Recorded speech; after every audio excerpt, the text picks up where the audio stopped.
this point, I want to welcome you. Thank you so much for joining us today. I greatly appreciate your interest in today's event. I'm Henrik Schatzinger, and I'm the co-director of the Center for Politics and the People.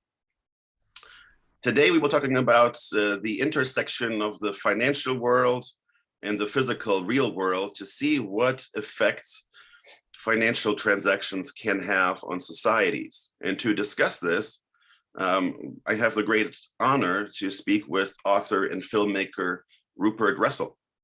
In his book, Price Wars, How Chaotic Markets Are Creating a Chaotic World, he traces the origins of the disorder we have seen over the last decade, from the election of populists and Brexit to Syria and climate change and the global refugee crisis, back to the financial markets.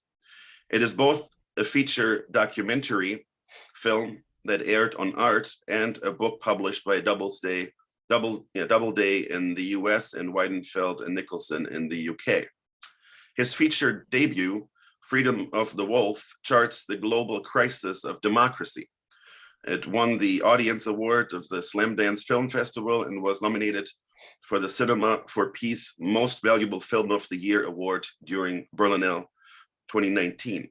His animated series on the Trump phenomenon, How the World Went Mad, premiered at Sheffield Dogfest and earned him a spot on the shortlist for the Young Director Award at Cannes Lion 2019. He received a double start, first in the social and political sciences from Jesus College, Cambridge, and a Ph.D. from Harvard University in sociology, where he was a National Science Foundation graduate research fellow. As you hear our discussion, please feel free to use the Q&A function or the chat function to ask questions at any time. You don't have to wait until a certain point in the discussion to ask your questions. So again, thanks for joining us, and thanks so much, Rupert, for being with us here today. Thanks so much for having me. Yeah, absolutely. I don't have the chance to speak to a filmmaker every day, and so my first question for you is, what are you currently working on after this book project? Yeah, so my next project is hopefully going to be on Henry Kissinger. I'm at the moment trying to pitch a sort of historical docuseries on how Henry Kissinger made and broke the world that we live in today. I dug up so much research on him while I was writing the book. Of course, he was the great architect of the peace between the US, Israel, and Saudi Arabia in the 1970s that actually has given us the kind of commodity world that we live in today. And yeah, that's that sounds fascinating. Could you share a little bit more about sort of how the mediums of writing and filmmaking are different, or perhaps even similar from one another? It's a great question. They're extremely different mediums. Filmmaking, to state the obvious, is very visual. And in the course of both the film and the book, I go to sort of modern day apocalypses, whether it's Mosul, Iraq, Caracas, the capital of Venezuela. I went to the snow-covered trenches of eastern Ukraine on the Russian supporting side. I went to Somalia. I hung out with cattle raiders in rural Kenya. And that every one of those are deeply visual places. Just one image of Mosul just sort of completely blows your mind to see that kind of scale of human destruction. And so that's really what you can lean into in a film. You can lean into atmosphere and mood, also using music and things like that. But in terms of kind of the interrogation of ideas, it's very shallow. It's very much a kind of Cliff Notes version of an analysis. The book, on contrast, is very different.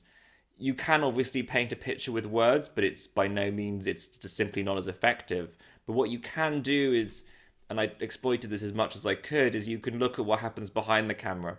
So when I was hanging out with the Russian separatist fighters in the Donetsk People's Republic, really the story of the chapter, the book is really just about me getting into fights with my Russian handler the entire time. So you're trying to, navigate this kind of bizarre world, but you're constantly being moderated by this sort of bee hovering over you, who's sort of trying to feed you their party line. And that was a lot of fun with the book, trying to look at what's happening around the actual process of making it. And it's actually in those pieces that I think is actually most revealing about the places that I went to. Mhm. As we go on later in the discussion, I would love to hear a couple more of these kinds of stories. The kinds of questions I ask sometimes or think about are more like technical in nature, about regulations and various sort of consequences. But this actually brings this book alive, right? The kinds of experiences that you share, in this case with the reader. Tell us a little bit more about what led you to write the book Price War. Sort of what was the motivating factor here? So in 2014, I started making my first film that you mentioned, Freedom for the Wolf, that was an. It started off as an investigation of freedom. My advisor at Harvard, Orlando Patterson, had written a bunch of books on freedom and done some very interesting sociological research on Americans' views of freedom. And so I kind of took that as inspiration to make a film. And my prism was looking at different freedom struggles around the world, whether it was the Arab Spring in Tunisia, whether it was people resisting Hindu nationalism in India, whether it was the Hong Kong Revolution. In that stage, it was the first wave, the Umbrella Revolution of 2014, or again, the first wave of Black Lives Matter in the United States. Here you have very different cultures, different countries with very different histories, with different political kind of problematics at the heart of them. But yet, all these people said they were, fighting for freedom. So what did that really mean? And while I was making that film, it became quite clear that, in fact, why people were fighting for freedom was the rise of a liberal democracy, which now is something which I'm sure many of your students are familiar with, or they call it authoritarian democracy. Basically, just like rubbish or bad democracy is the layman's way of thinking about it. And that kind of accumulated with sort of, the election of Trump in the United States as sort of the emblem of that. But of course, it didn't start with him, it won't end with him. And even him as a case is debatable, but he definitely kind of symbolized that trend. And that was really the end of my film, 2016, when I went to DC to the inauguration to film. I was tear gassed by the police, which makes a fun ending. And I had sort of identified this trend and I had described this trend, but I hadn't explained this trend.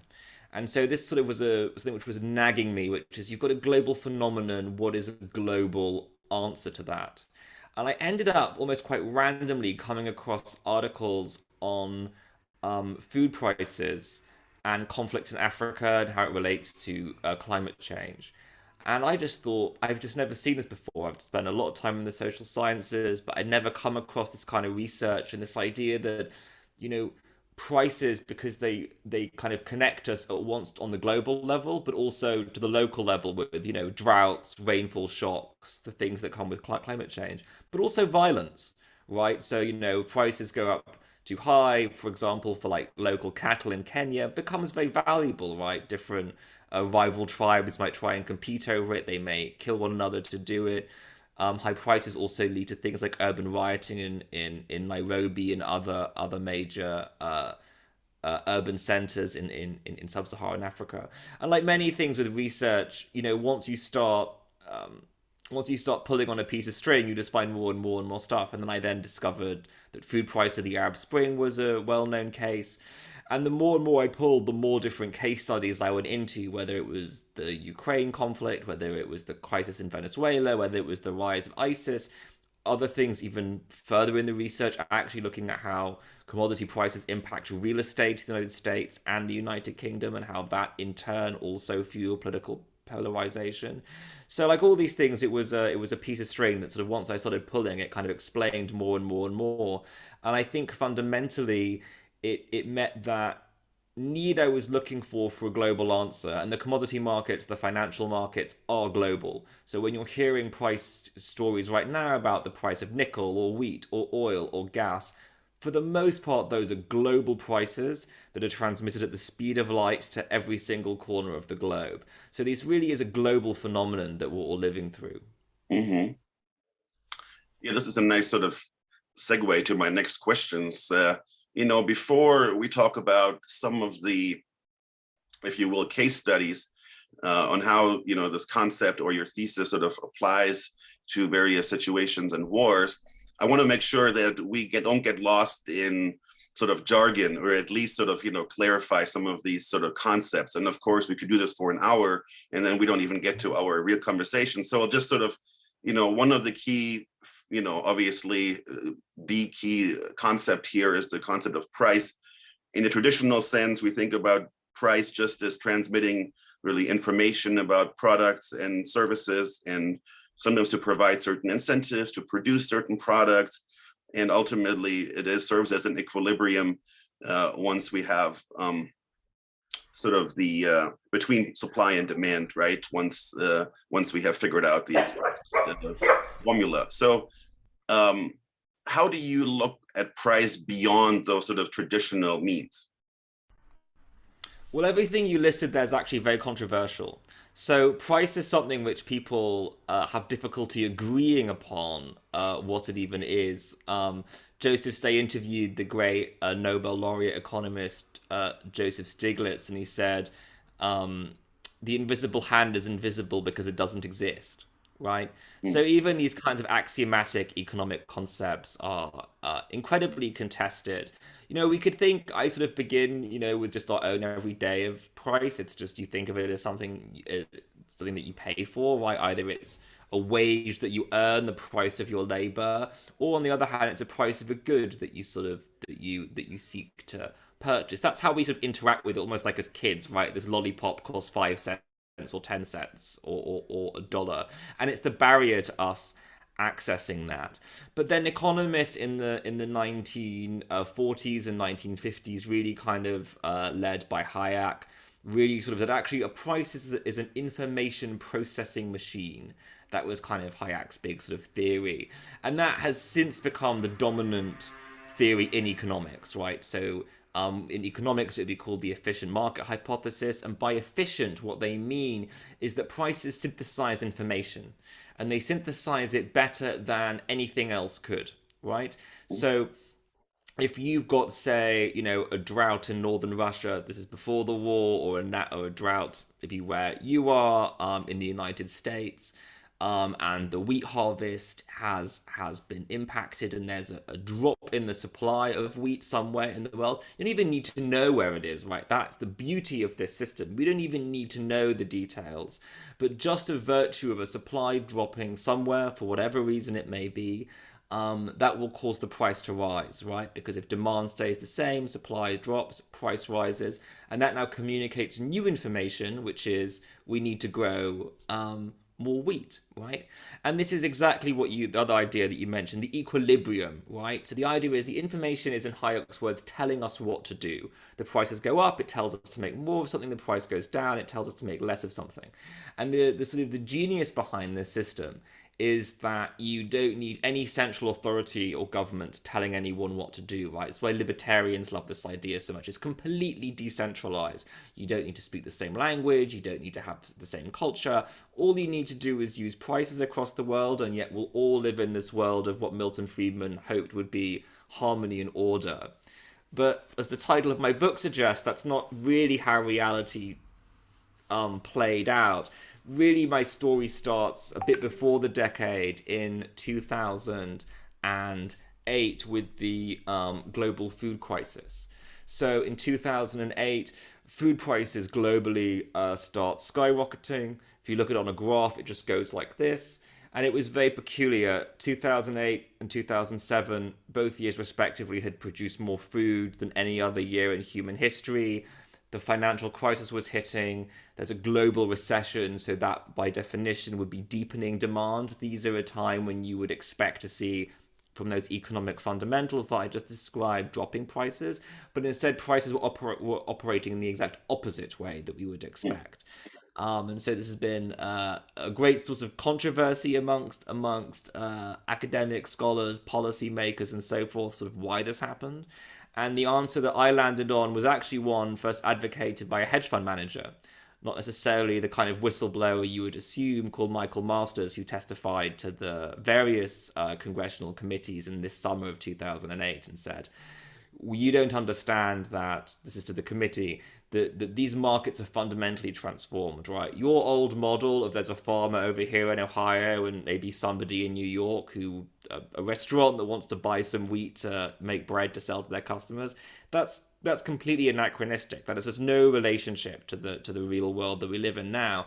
Now we have the financial markets that are also acting as buying and sellers. They were always there to mediate that transaction, but until the year 2000, they only made up around 20% of the market, or open interest as they technically call it. But post 2000, when Greenspan, Larry Summers, and Bill Clinton deregulated the commodity markets, financial speculators came to dominate 80-90% of the market. So it really is the whims of hedge funds, pension funds, university endowments, other big source of institutional capital that started moving the money around. And just in that one instance, essentially what ended up happening was, when you look at a graph, and I have this in my book, you see the housing market basically essentially collapses in 2007. And as the housing market collapses, you see a flight of capital, right? That's investors pulling their money out of real estate. And where are they going to put it? They put it in the stock market and they put it in commodities. And so right at the same time, you see those prices in perfect correlation shooting up. And then, of course, when the crisis really hit, everyone needed their money back because, these people have school fees to pay and alimony to pay and so forth. And so they pulled the money back out of the market and it all crashed. So this is what we mean when we talk about, how prices are supposed to operate in the classical model, and then what we now call the kind of the financialization paradigm, where actually prices are now caught up in a speculative game being played out between these massive financial institutions. Yeah, thanks for your elaborations here. One thing that kind of stood out to me in your book is how often you kind of taught or mentioned that prices represent feedback and stories, and you use the word sort of stories of contagion. What do you mean by stories of contagion? Sure. So this is an idea that has been really pushed by another Nobel laureate, Robert Schiller, who's the great economist of economic bubbles. And what Schiller puts it, again, extremely succinctly, like Stiglitz does, is he says, look, prices are really about stories about the future, especially literally futures prices, right? So when you bet on commodities, what you're really betting on is their future price. So you're saying these speculators are not buying oil today. They're buying it. Maybe it'll be in May. Maybe it'll be in June. Maybe it'll be August. Maybe it'll be in July. And so when we're thinking about the future, you think about it in terms of a story. Is there going to be a war in Europe? Yes, maybe there will be, maybe there won't. Is Russia going to be able to offload their oil to China if the Europeans join the Americans with an oil embargo? We don't know, right? So essentially what the speculators are doing, and this is in the Milton Friedman classical model, is they're making the best guess they can possibly come up with about the future, right? And what Schiller says in sort of response to this is he says, well, it's true, we all agree, all of us economists, we all agree that it's about stories, but I just don't think it's the best story, right? That would be the classical economic take. It would be saying that people are betting with their own money. You've got obviously thousands of these people, they're looking at all the data, and if you make the wrong judgment, then you lose money, right? So there's a massive incentive to sort of be correct. And Schiller sort of says, well, this doesn't really hold because the wrong answer can be economically profitable because of feedback. So this is a classic bubble that applies not just to commodities, but any kind of price, is that if you have a story, right? So say you have a story that this war's going to go on for a couple of months, that we're going to have a worldwide shortage of oil. It's a very plausible story. It may in fact end up happening, but regardless of reality, what will end up happening is the price goes up. So when those sanctions from the US were first even rumored, oil jumped to $136 a barrel, which is really nothing we've seen since 2008. I mean, that's an incredible leap, not just only in a day, but even in terms of the world history of oil prices, because they were factoring in this information. It was a story. And what that ends up doing in Schiller's model is it ends up confirming the story. You had this idea there's going to be a shortage. Oh, the price jumps. This confirms my story. And this is the feedback effect. And then that then pulls in more people. And what does that do? That pushes the price up even further. And you have this constant loop of the price confirming a story in virtue of other people believing it. And this is how you get these boom and bust dynamics, or they also, the economists will call it positive feedback or an amplification effect. And so, if an equilibrium may have been doing this, once you start putting this positive feedback in it, it then starts to sort of do this. Yeah. Let's sort of clarify one more or two more concepts, and then let's kind of talk about some other examples. This topic just takes a little bit of time to get into, right? Because again, many of our maybe attendees are not that familiar with spot markets and derivative markets and how the commodities markets really work, right? So one central concept, however, is sort of this idea of chaos theory and then the butterfly effect that you touch on early in the book, but also you come back to it later on. And that kind of, I think, is important to understand your thesis, if you will. And if you don't mind just sort of explicitly stating what you are arguing in a fairly succinct way, that would be awesome. Sure. So it actually feeds on from what we were talking about. So chaos theory is about feedback. That is the study of it. You'll often see some other words put around it. So they'll often say things like it's a nonlinear function, and it all gets, for me at least, incredibly complicated and incomprehensible because it's really sort of just pure mathematics. But really what it is, the mathematics of it, it's the mathematics of feedback. And it wasn't discovered until the 1960s, until computers were invented. Because calculating feedback by hand is very, very cumbersome, right? So the butterfly effect comes from Edward Lorenz, who was operating one of the first computers at MIT, and he was trying to simulate weather. And these were what they called toy models, right? These were models that had a few variables in them. They were very, very crude, but they were just sort of experimenting. He's like, okay, well, let's just imagine that the world is much simpler than it is, and we're going to have air pressure, we're going to have, I don't know, humidity, we're going to have, I don't know what other variables he put into it, but he had a number of other meteorologists use. And he was running an analysis of this, and it has feedback, right? Because the weather today impacts the weather tomorrow, and then the day after that, and the day after that, and the day after that. Before computers, you'd have to do all those calculations by hand, and it was just too cumbersome, so people just essentially just didn't do it. But as soon as the even elementary computers were invented, doing those kinds of multiple calculations was suddenly extremely accessible. And the famous story that Lorenz gives is that he was simulating one of these couple of months of weather he was looking at, and he decided he wanted to go back and change one of the parameters, but he didn't go back to the beginning of the entire sequence. He went back to the middle. He reran it, changing just one parameter very slightly. He went and make a cup of coffee and he came back, and the results were so different he thought the computer was broken. He couldn't understand how such a small change in the parameter would create such different results. And when he looked into it, he discovered the computer wasn't broken. But what was happening is that this equation, this piece of feedback in the equation was making this small change that had made bigger and bigger and bigger and bigger. And then, just like we saw with the pandemic, you can start with 1 cases, 2 cases, 4, 8, 16, and as you start looking at those exponential graphs, right, it can look pretty scary.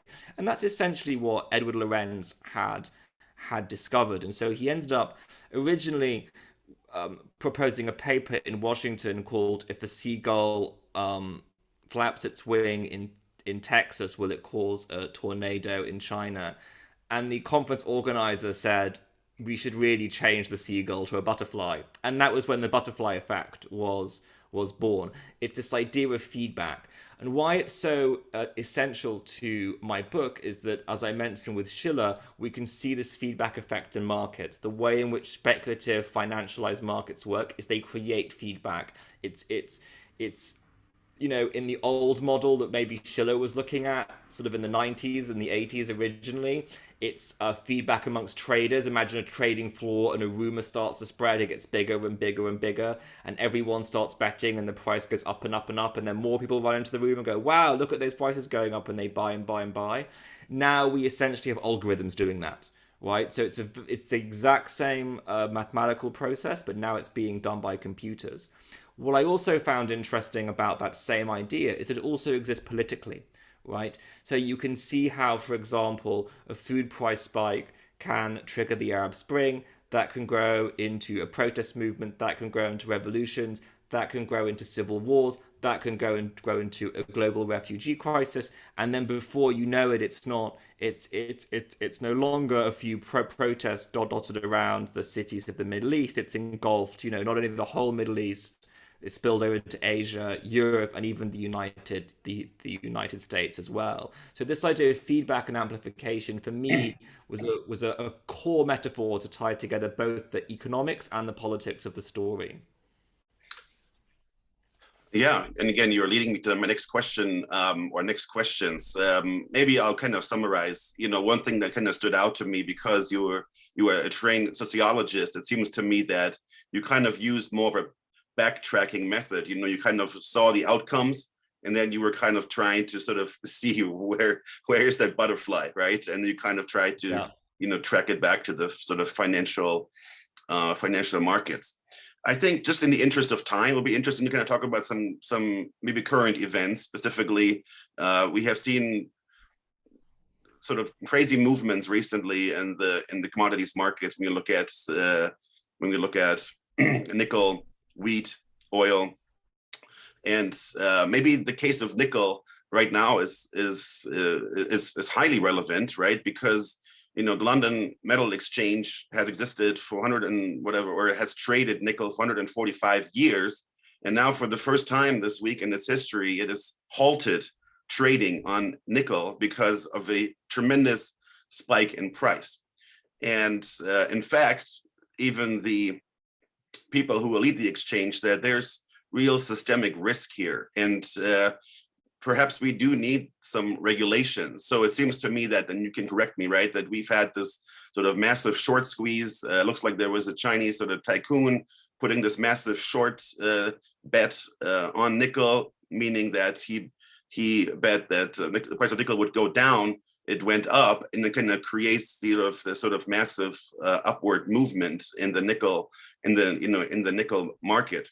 But I think what you're arguing in your book is that these kinds of movements have real and detrimental consequences in the real world for people, right? Especially the ones, who are often in poorer countries, and the ones who are less well off. Is that a fair summary, basically, of? Absolutely. And yeah, absolutely. I'll talk about the nickel piece, but I'll just I'll backtrack to how we got here, right? Mhm. So, pandemic, demand for oil. There's a story. Demand for oil is over. I interviewed Jeffrey Sachs, another famous economist at Columbia University, and he just said the age of oil's over. We're now on the green thing. That's why oil has sunk to, I think it was -4, back at the beginning of the pandemic. you know, as the pandemic has subsided and economic activity has resumed, oil grew, increased in price, especially last year. So last year, from the summer really onwards to sort of around the end of the year, you see this essentially a huge rally in the oil price. As the oil price is rallying upwards, that is when Putin's divisions start encircling Ukraine. And in my book, I argue that that is absolutely no coincidence. There's not only does Russia launch invasions when oil prices are high, Afghanistan 1979, Georgia 2008, and of course Ukraine 2014. All years of historically high oil prices. Russia's a petrostate. Oil money, or sort of petrodollars, are they called? Absolutely the fuel of the Russian war machine. So as the oil price rises, that's when you start to see the troops on the border. Then the feedback effect kicks in, because now speculators are looking at this and going, "Ooh, there's a risk here. There's a chance. We don't know how much, but there's a chance that this conflict could escalate. We could see a war, we could see sanctions, we could see, who knows, right? At that stage, we're looking at November, December. So that pushes the price up further, which further, of course, enriches the Kremlin as well as other petrostates. And it gets to the point where Putin feels so emboldened that he's able to kind of carry out his ambition to rid the world of, quote, Nazis and drug addicts, or end quote, or whatever is his true motivation really is. But he now has the means because the oil price has sort of restored itself was in 2014 when he last felt emboldened. Of course, the actual war unleashes a whole new wave of commodity price chaos. The markets are having difficulty assessing what is going to happen, right? So all different kinds of stories are flying around. It could be, as I mentioned earlier, that we're going to have a huge embargo of Russian oil. Maybe they can't sell it anywhere. Maybe even the Chinese won't take it, or other countries not really in this sort of North Atlantic military alliance that's currently exists. Maybe they will buy it, right? That's also plausible. We don't know. And that is why you're seeing not only a huge rise in prices, but enormous volatility. Because each day, each new headline is not only being traded upon, it's also being read by algorithms, right? So most trading now is done by essentially bots, and they read the news. They're getting the feeds from Reuters or Bloomberg, and the computers are reading them faster than before the light has even hit your retina to read it. The computer's already read it, calculated, and traded on it. And so as new information is coming to the market, it's being traded upon. Not only that, because all of these computers are trained to trade more or less the same way, they're amplifying the effect, right? So any bit of positive news is going to send the price lurching in one direction, any negative news will send it lurching in the other. And so what you're seeing now is this enormous commodity price spike. Now it's looking like the biggest one since the oil shocks of the 1970s, which is truly scary territory. And this, of course, will have huge impacts. One is that a lot of these base metals, such as nickel, which are important for all kinds of electronic consumer devices, are going to become scarce. People are going to fall. This is going to create another crunch in the supply chain that we've already been seeing from semiconductors during the pandemic. You're already seeing surging wheat prices, and even more worrying than the surging wheat prices is the actual cut in the supply chain from Ukraine and Russia to the rest of the world. Soaring prices, sometimes the market speculators can get it wrong like they did in 2008 and 2010. There actually is a lot of wheat, which is great, which means prices the market can correct itself quite easily. But if there is a genuine shortage, then it means these high prices are here to stay. And what that means is essentially a tsunami of hunger and poverty is going to hit the most vulnerable countries in the world, in the Middle East, Africa, Asia, and of course Latin America. It's also going to cause an inflationary surge in Europe and the United States as well. And the third piece, the rising oil prices, this is going to embolden petrostates. Iran, Saudi Arabia, Kuwait in particular, Norway, they'll probably be, I don't think they're going to invade their neighbors, but they would have the means to do it if they wanted to. And I would like to say Venezuela, but that's a unique case we can talk about separately. Of course, the most troubling of those is Saudi Arabia, already engaged in a horrific war in Yemen, declared by the UN the worst humanitarian crisis of the century. That essentially means that is not only going to be greenlit and funded, it's going to stop others, such as Biden, as he wanted to, put pressure on the Saudis to end that war. And it may, of course, spark other conflicts as other states, including Iran, fund their militias spread out over Iraq, Lebanon, and so forth. So, unfortunately, it doesn't look good. Let me sort of come back to one section in the book that really talks about Russia and Putin and what he might do. You had a conversation with Professor Hendricks, I think in the University of Denver, and he was sort of making the point that the higher the price of oil, the more likely an oil exporting regime like Russia is to start militarized disputes. And, basically you kind of summarize, or some of his points that he's making, there's these four locks that he talks about, right? That higher prices also open up sort of the gas weapon, which is sort of, it's hard to find substitute supplies because of, it's harder to transport compared to oil. It also means, high oil prices means windfall the Russian, budget, which means ability to sort of, to a certain degree, rebuild the economy and militarize sort of his forces. It also, there is a shield argument that is commodity exporters are harder to punish. So the idea was that if he goes in, they're not going to come after me because they're relying on my oil and commodities. And lastly, this is why it's called, the title of this chapter uses the word chestiness. Boom, Putin's chestiness engulfs Ukraine. This is, chestiness means as commodity prices are higher and a country like Russia has more resources or financial resource, as a result of it, it increases confidence. So it has this psychological effect, which then can breed a bubble, which is sort of more in your head, the idea of hubris kind of thing, right? And so I thought that's a very interesting and important section. Do you feel like sort of validated by what you have seen? I think you kind of implied that the answer is yes. But how much do you think really, I mean, compared to all of the other reasons that are out there, did, commodities actually play a role in any of this? I think that what's happening right now absolutely confirms Colin Hendricks's model, which I kind of elaborate, as you've summarized, I think very clearly there.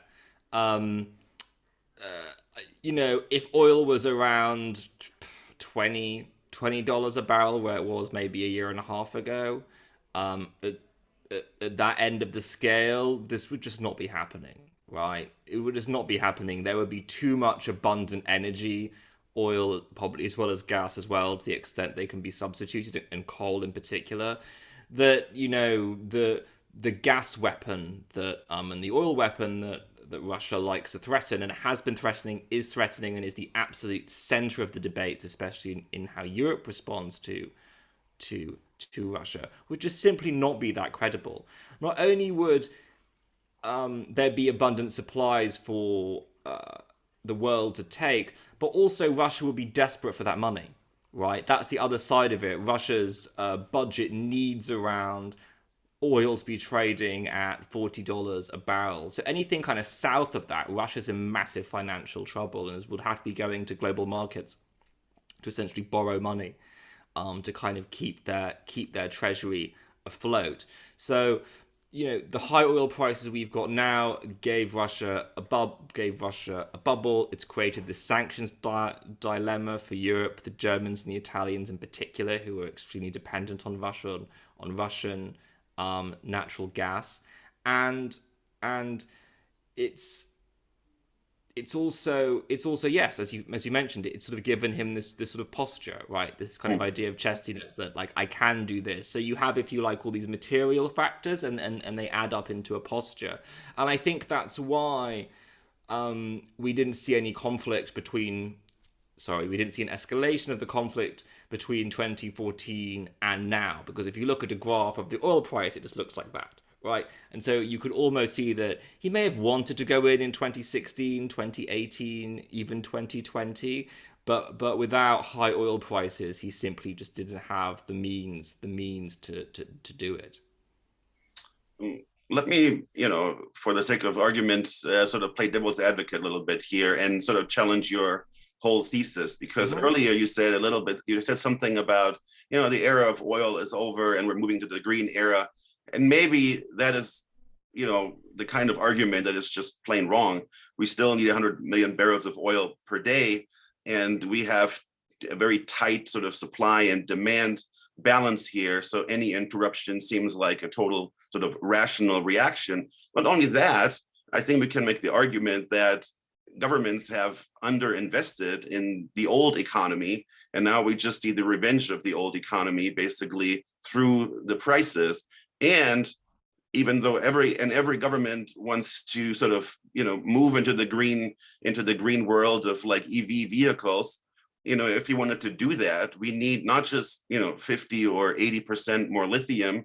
No, we need like 3,000% more lithium, and building these mines to like from exploration to the time we get this, on average takes about still like 10 years or something along those lines. So we don't have enough cobalt and nickel and lithium and other rare earth materials to move into this era, right? So my point would be like, maybe it's not the so much the sinister financial speculation, maybe it's more of a government failure that is causing these sort of price shocks.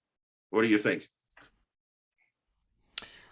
I was quoting Jeffrey Sachs on that point, and I think what I was trying to say is that was a narrative that may have seemed plausible at the time, right? So you get these narratives of scarcity and narratives of abundance that kind of they they come in and out of vogue, right? So in 2008, we were hearing all about peak oil, i.e., oil supplies have run out globally because the prices were so high. Then we had that argument again, 2011 to 2014.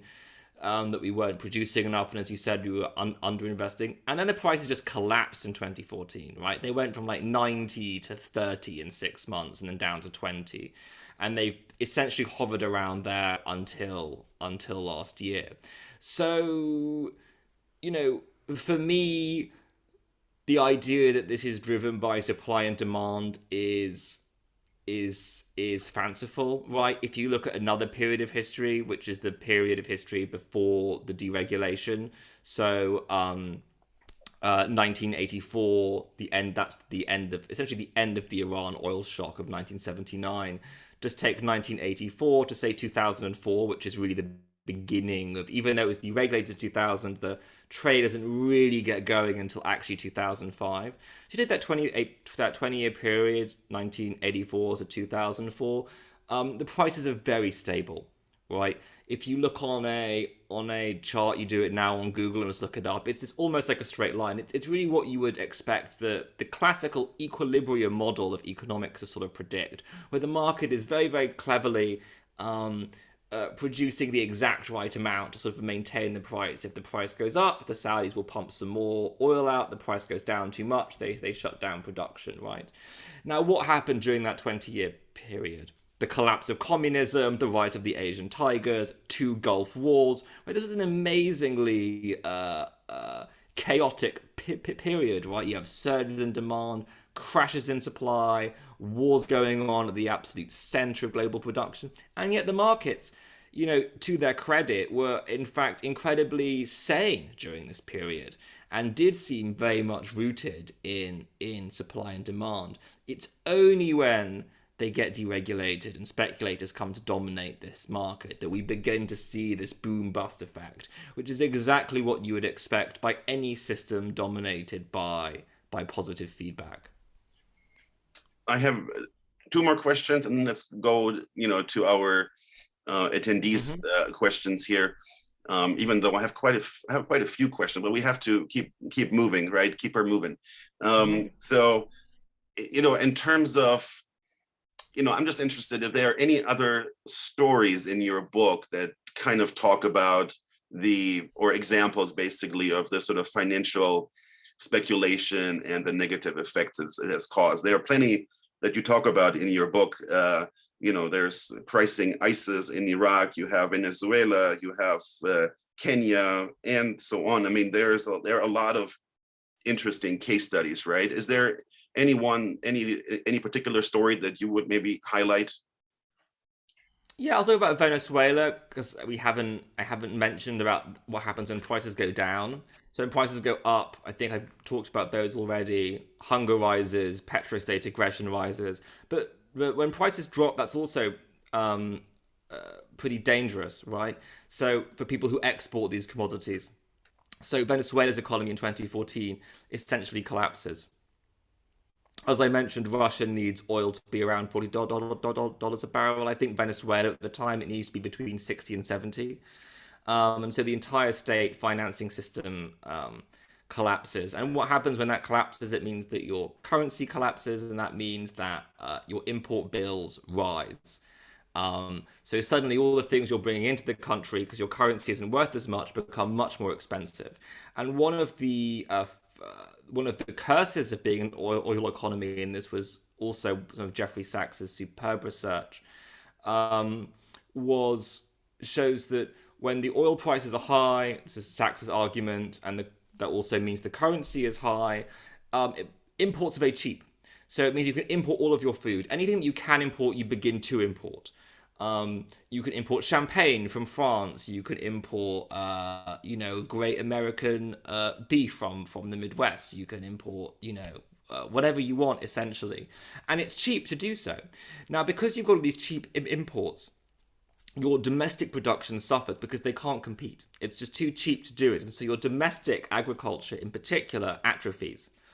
And also domestic manufacturing. All of these things we can import fertilizers, everything's cheaper to get from abroad. Now, it goes the other way, right? When the oil price goes down and your currency comes down, suddenly all those imports are too expensive. But you've got no domestic backup. And so you have this massive inflationary surge because suddenly the price of everything is going up because you're still having to import it. And people cannot afford the price. And so what happened in Venezuela is inflation ran to 1,000%. You had riots on the street. You had massive political destabilization. And then in 2017, Trump essentially puts an embargo on US dollars. And again, Jeffrey Sachs had some additional research that shows that this is what really pushed inflation in Venezuela from 1,000% to 1,000,000%, because confidence in the currency completely collapses, and that's when you get complete mass starvation. And Jeffrey Sachs estimates that kills 50,000 people, those sanctions, in 1 year alone. And in Venezuela, the starvation that occurred, they called it the Maduro diet, after their president, and Venezuelans were losing around 24 pounds of body fat.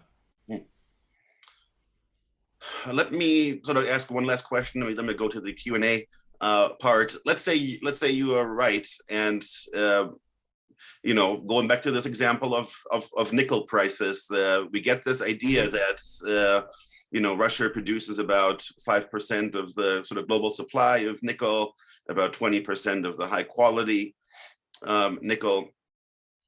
Prices, you would, sanctions would mean the prices go up. In this case, they really skyrocket, and somebody gets an $8 billion margin call, which is a call that I don't want to receive. But the question then becomes, what do we do about the speculation, right? Let's talk about solutions just for a moment here. And I think one of the challenges, obviously, is that we have stock markets, we have spot markets, we have derivative markets globally, again, right? Not only in the US, but obviously, right now, the biggest, metal exchange in London, not in the US. So I think the challenge here is that, how do we, even if you regulate something here, it doesn't affect, the London exchange. So where do we go, if you were, very powerful enough to really make significant changes to current policies and regulations, government regulations, what kind of measures would you put in place, and where would they have to take place? Well, I think regulating the US would solve a huge part of it. Just going back to the Roosevelt era regulations that I mentioned earlier were actually extremely effective at creating a stable market.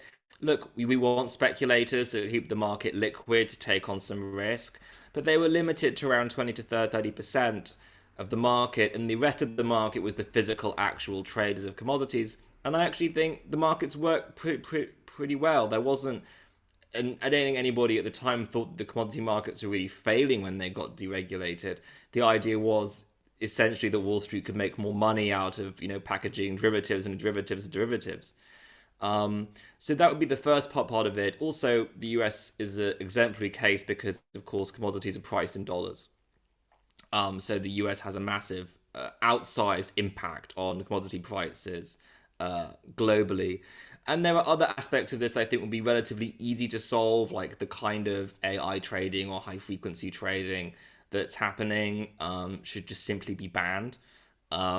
it would be extremely easy for the exchanges to do this or to be regulated to force to do this.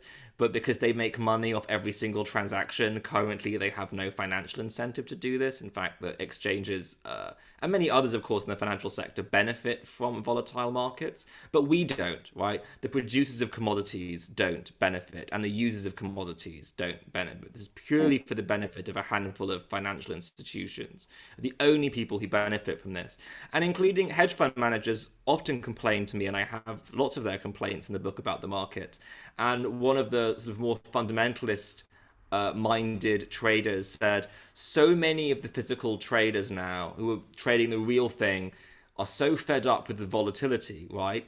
It doesn't help them if the prices are crazy on the market. So they've exited the markets completely. And he said to me, what you're left with is programs against programs. Okay. At this point, I would like to kind of move to questions. And if you don't mind, let's kind of keep them, some of them can be answered, I think, pretty quickly here. The first one goes back to your to your bio question. How does the Harvard sort of Ph.D. in sociology seg into filmmaking? Or maybe, I don't know how when the sort of making started, and how this sort of evolved. Can you talk a little bit about this sort of transition between those different, parts, different kinds of careers? Sure, yeah. I mean, it isn't easy, but I think that if you want to be a filmmaker, you just start making films. Is the true answer to it. I think the influence of sociology was I've always been interested in the comparative perspective, which I learned in sociology. So I'm always interested in taking different case studies and comparing them. By the way, that's not the norm in documentaries. People prefer you to do one case study at a time. But personally, I was always interested in the comparative perspective. And also sociology taught me to see things as practice, literal practice. So I wasn't interested, for example, in my first film, of freedom as an idea. I could have had a whole film, people debating what freedom meant. To me, that wasn't interesting. To me, what was interesting is what do people do when they say they're campaigning for freedom, right? In Japan, for example, people went out dancing because there were laws to ban dancing, right? When you look at what people actually do, that's where you center the analysis, and that's definitely a lesson that I learned from sociology, not what people say. Mm-hmm. The next question is similar to a question I had, but I kind of skipped a couple of questions. Otherwise, we'd be sitting here for another hour at least. This may also from my co-director, Brian Smith, this may seem way off base from an amateur, but can commodities act as a kind of stock market? Financial speculators put money into commodities based on a bet for the future, and then commodities prices go up like stocks do, to where more people buy stocks. Maybe a comparison again between sort of stock market versus commodities trading. I'll get myself into trouble for saying this, but I think they operate roughly on similar principles. They'll always, in the detail, they are extremely different. And when they start explaining this to you, you really have to actually, when you're doing finance, you have to take special exams to trade in commodities because it gets so complicated. But I do think that all these markets operate more or less on that kind of fundamental equilibrium level of, yeah, sure, if people are buying nickel futures, then the price of nickel futures goes up, and if they're selling them, they go down. I think that principle is the same across markets. John Jameson has a question here. Is the price of Bitcoin rising as a result of this positive feedback loop you are describing, or do you think it's related to the future predicted value to society? Well, the prediction is a narrative, and that is part of the feedback loop, right? So often what you'll hear people call it is sentiment, positive or negative sentiment. That's often what the AI is actually reading. It's not, they're not, the AI isn't trying to like understand something because it can't. It's trying to assign, is it a positive sentiment or a negative sentiment? And if it can detect positive sentiment, then you buy Bitcoin. So if Elon Musk tweets, Tesla's going to be taking Bitcoin payments, that will be read as positive sentiment. And yeah, sure, that will then lead people to buy. But when Elon Musk says, actually, no, I don't like Bitcoin anymore because of climate change, that gets coded as a negative sentiment and people sell. So, you know, the narratives here are not neutral. In Bitcoin's case, Elon Musk has obviously been a huge player in this, but narratives sort of come from anywhere. They come in particular from the financial press, the FT, Bloomberg, CNBC, and so forth. They can come from the New York Times. They can also come from your neighbor. They could also come, as I discussed with Robert Schiller in the book, from, ISIS propaganda videos, right? Narratives are all around us. But there are definitely certain players, Elon Musk being an obvious one, who have more influence on the narrative than others. The next question is from a professor in economics. Soren Hauge is asking a little more technical question here. As the main alternative to rational formation of and action on expectations in competitive markets with many relatively small buyers and sellers, you've mainly emphasized the positive feedbacks created by non-rational formation of expectations or decision-making based on narrative, etc., all on some non-linear mathematical form. We haven't heard much systematic analysis of the possible role of increasing concentration of market power, which has been cited as an increasing trend in many areas of economies.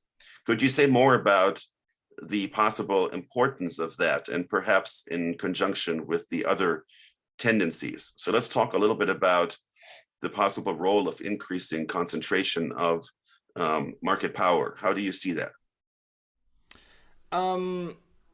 There's sort of two pieces to this. So one is that the financial markets or speculative markets are by definition competitive, right? You need someone else on the other side of a trade, so they are competitive.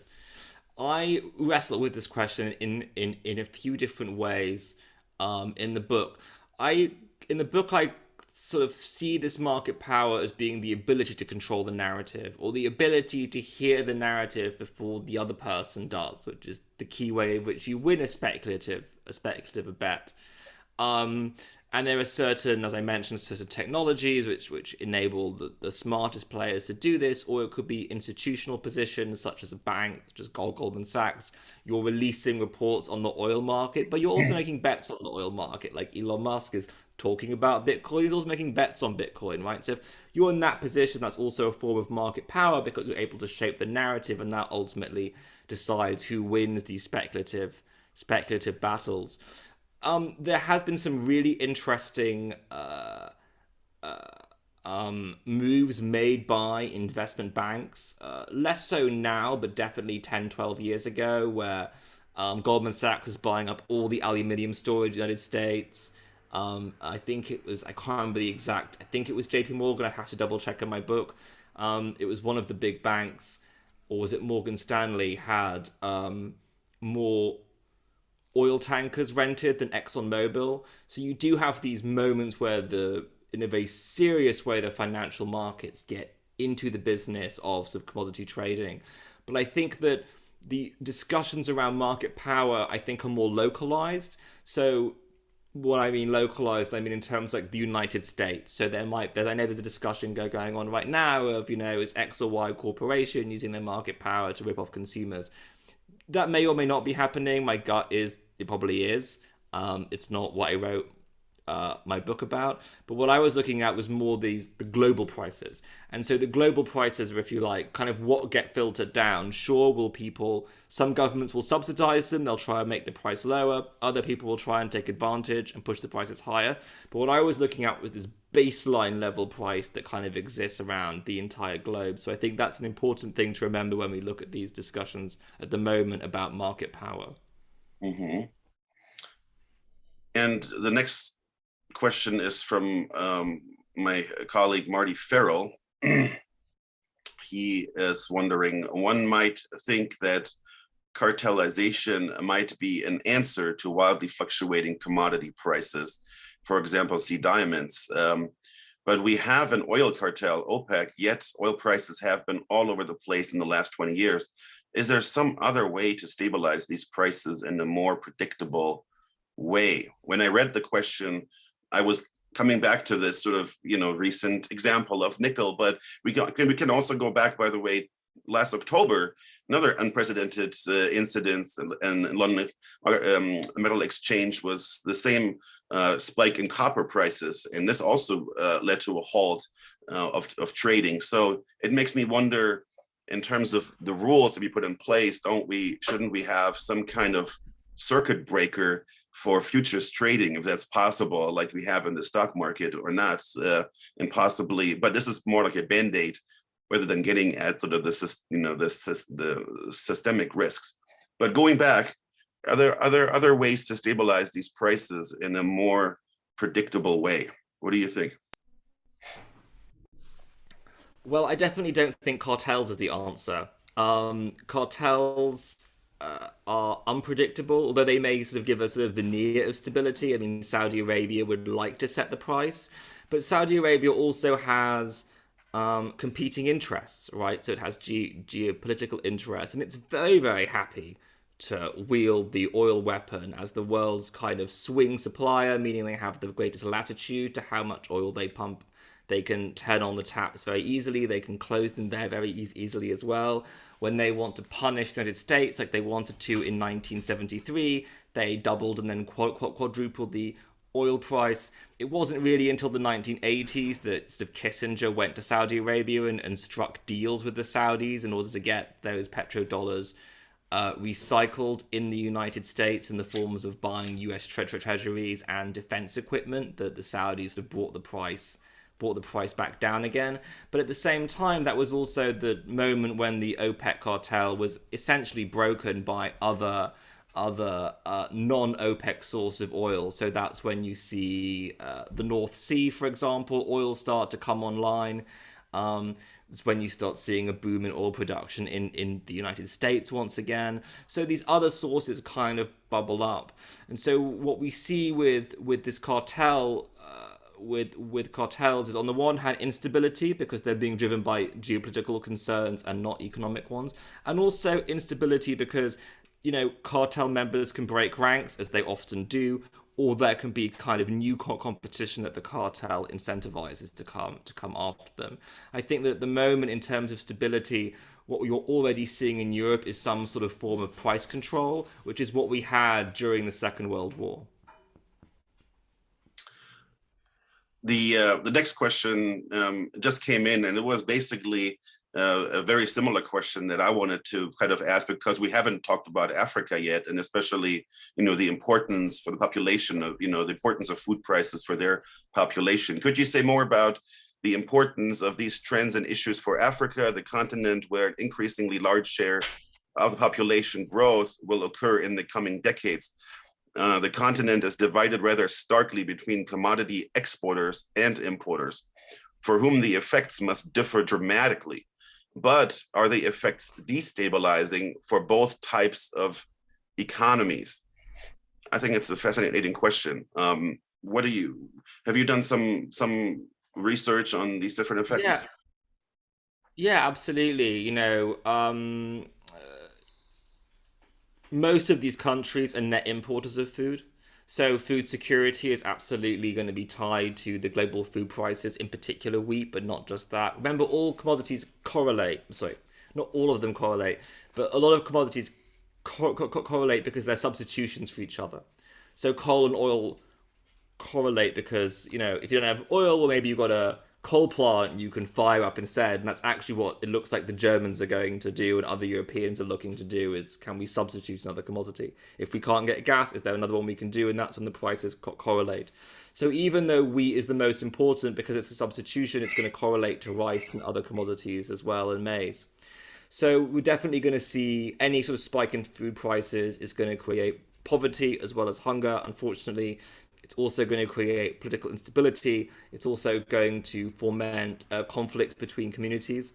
Unfortunately, high commodity prices, in particular metals, have similar effects in sub-Saharan Africa as well. There's been a ton of research on this where they've been able to correlate spikes in social and political conflict and contestation with rising rising metal prices.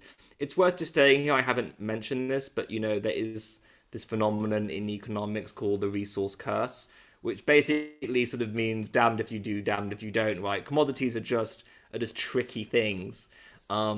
You perhaps Norway is the only example of a kind of oil state that's not suffered because of its oil, but has actually managed to sort of do better than its neighbors.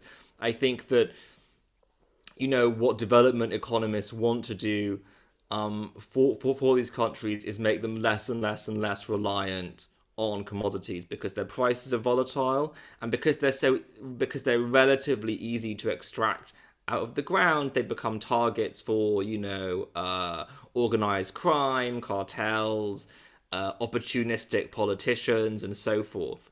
And so what we really want to do is get economies, especially African economies, off their dependence of exporting commodities, as well as having domestic supplies of food, so countries are less reliant on these global markets to feed their populations.